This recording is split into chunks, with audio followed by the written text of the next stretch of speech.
Hey y'all, it's been way too long since I've last uploaded, so I went back and found as many movies and shows that I have finished, and I'm now here with my rapid fire thoughts on each one in no particular order. So please like, share, subscribe. I could really use all of those.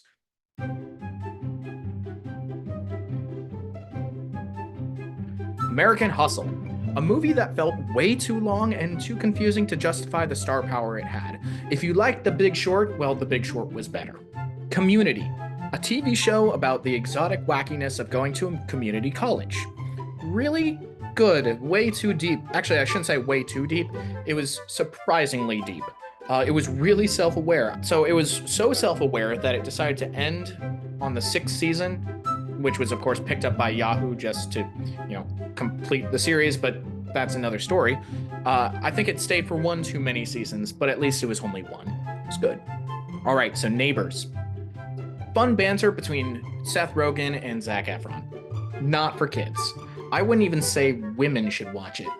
Could work as a men's dorm or frat night movie choice, but there are better options. Neighbors 2. Companies really have to wait a little bit more to greenlight a sequel to a movie like Neighbors. It's just the same stuff, but just pushing female empowerment while also making fun of women. Not really sure why they made it. Just they wanted to include sororities into the fraternities, I guess. It's confusing. The Bike Riders. It was good, but it could have been much better without the journalistic narration kind of scattered in. The film was kind of an attempt to harken back to a time of glorifying motorcyclists and motorcyclist clubs, kind of like Easy Rider back in the 70s or the 60s and 70s, but it felt way too 2020s to actually do the job right. Like I said, the journalistic narration, but also, I guess, the color coding and correction and stuff like that just what felt way too cleaned up to be a rough and gritty motorcyclist saga. Sandy Wexler. It did not go the way it should have gone.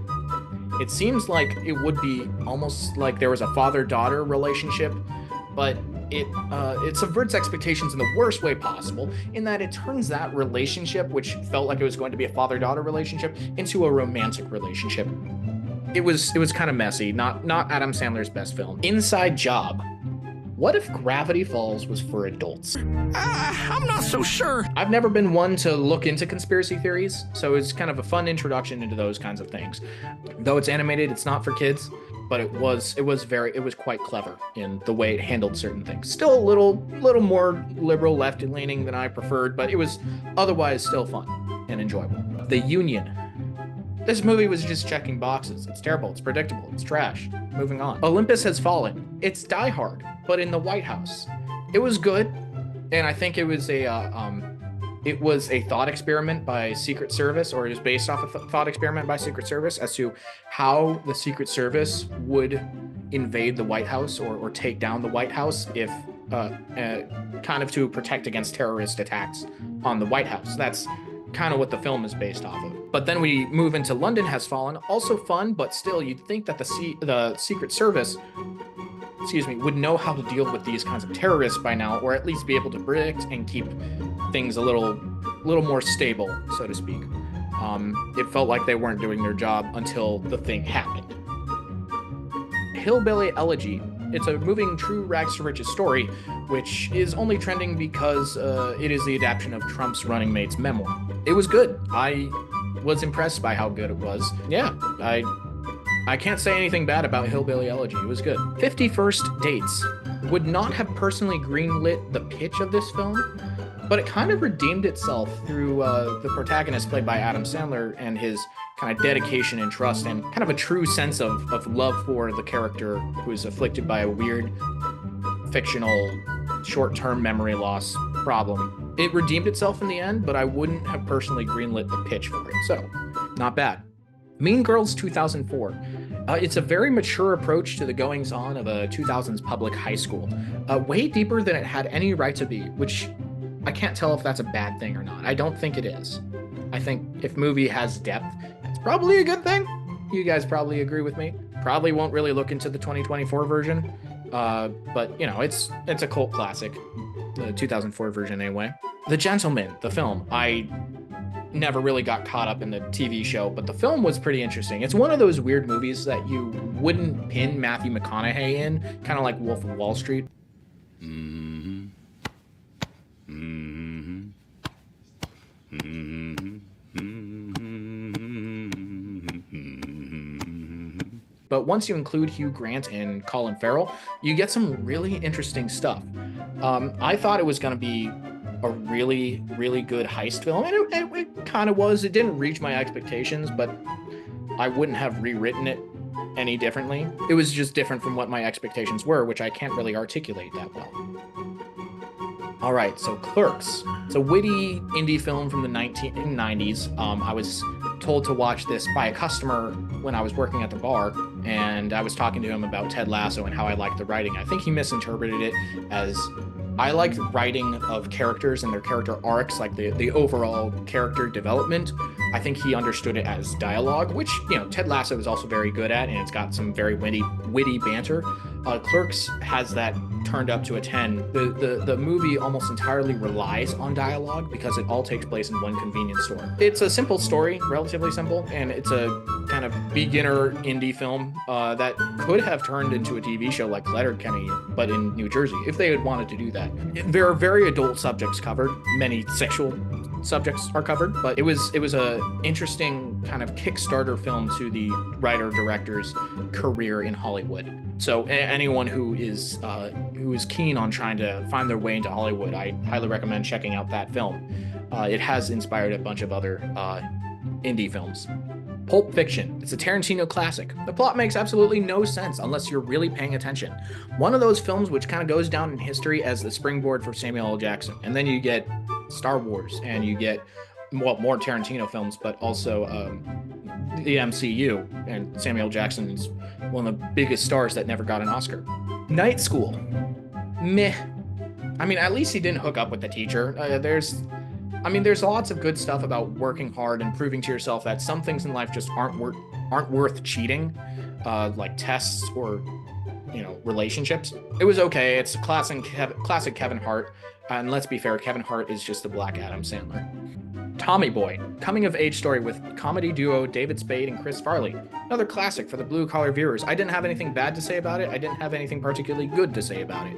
Fun, enjoyable comedy, kind of like Planes, Trains, and Automobiles. I think there's a line in there that Chris Farley uses that is a reference to Planes, Trains, and Automobiles. Old Dads. It's a Netflix original with just Bill Burr being Bill Burr, but also kind of being very self-aware of being Bill Burr and, you know, making character changes for that. It's pretty interesting. Not amazing, but it's Bill Burr being Bill Burr. Murder Mystery. It's another fun twist on the murder mystery genre. If Jennifer Aniston adapted an Agatha Christie novel to fit into her fun friend-style comedy, that's what this is in the 2020s. Murder Mystery 2. Another copy-paste money grab with Sandler and Aniston. Flushed Away, an enjoyable, slightly gross animated feature with Hugh Jackman before he was as famous as he is now, and Kate Winslet. Now, how in the world did they sign on Ian McKellen to work on this project? I have no idea. But it is kind of interesting as an animated feature because it's all CG animation, but it's trying to mimic the claymation like Wallace and Gromit or Shaun the Sheep or Chicken Run, any of those classic 90s, 2000s claymation, but all CG. Pokemon Detective Pikachu. Ryan Reynolds is just doing something for the kids because they can't watch any of his other stuff. John Wick. Everyone makes fun of it, and now I know why. But it was actually pretty good. I mean, if I had those skills, I'd screw over whoever killed my dog too, for the reasons that he did. The Man from U.N.C.L.E. James Bond meets Ocean's 11. It works. Nothing to write home about. Pretty sure they were hoping for a sequel. Like, we kind of get a hint at the very end, but we clearly never got one. The Unbearable Weight of Massive Talent. Nick Cage being Nick Cage and being self-aware of being Nick Cage. Also, Pedro Pascal kind of simping for Nick Cage. Weird combination, very entertaining.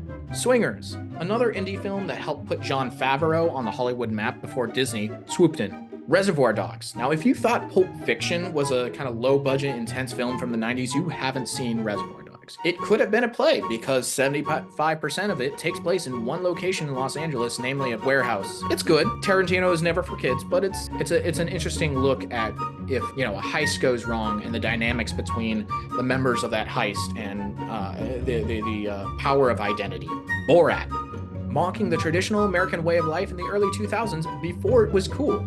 What's ironic is that it's being compared not with a very progressive American mindset, like what many of the liberals and the left kind of push, but with a socially regressive mindset. I don't mean socially regressive in the way that Dave Rubin tends to use it. Welcome to the Rubin Report. I'm your host, Dave Rubin. The regressive left has abandoned liberal values. I mean, the character's from Eastern Europe, so very kind of almost medieval-like mindset in the early 2000s. Anyway, this film probably hurdled through some of the biggest legal hoops in the history of Hollywood. Big. It's a pretty nostalgic film for a lot of people, but you know, now I know why my mom never let us watch it as a kid. It was all right. I mean, it was not the best film I've ever seen, but you know, it was better than most of the stuff I just went over. Oh, and hey, did you know that the kid who played the young Josh also played David in Newsies? Fun fact. All right, so I realize all of these are just mostly summaries and kind of witty thoughts about the films and TV shows that I've just finished since my last video, but I just wanted to keep it kind of short. And please, for the love of God, please let me know in the comments which films or shows I should watch and review. If you prefer the interviews, please tell me. I'm gonna try and get as much more of those in as possible, if that's what you guys want to hear. Again, like, share, subscribe, the trifecta of YouTube, and I'll see you next time.